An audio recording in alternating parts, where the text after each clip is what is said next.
time, nag-celebration kami nila ng birthday ni Marcus. Tapos, lumabas na, nag-ano na ako, parang napuno na ako kasi nakainom na rin kasi sumama. Parang yung in-invite ko, sila Mark din yun. Sabi ko sila Lisa, kapatid ni Mark. Sabi ko, malabas na kami, ganyan. Eh, nakainom na ako. Bala, eksena kasi para malaman mo na baka kasi. Just stand this dome.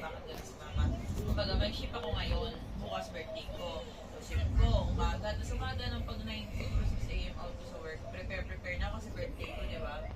Tapos, wala masyadong tulong. Tapos, ng kagabihan, kinagabihan. Just stand this dome. Nasa may eksena, sabi ko, Monday pa. Mga ba, yung kung alam sabi ko, alam niyo na yung ano ko, yung stress ko, kung ano ba. Nakalimutan ko na yung sakto sinabi ko.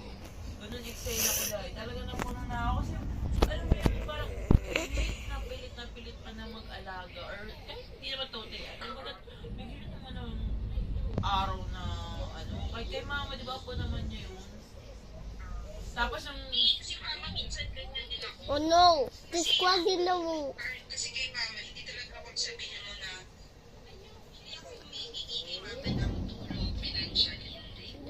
Ako rin si Bola, I hope we meet Bola na there. nagkaanak din ako, ganyan din ako. Kumbaga parang si mama, syempre In si the mama, bed. nagsama kami sa bahay ni mama.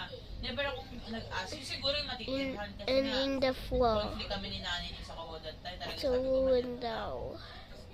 pero yung sabi mo yung ma, pwede naman ganito, lang pang natin Okay, bye.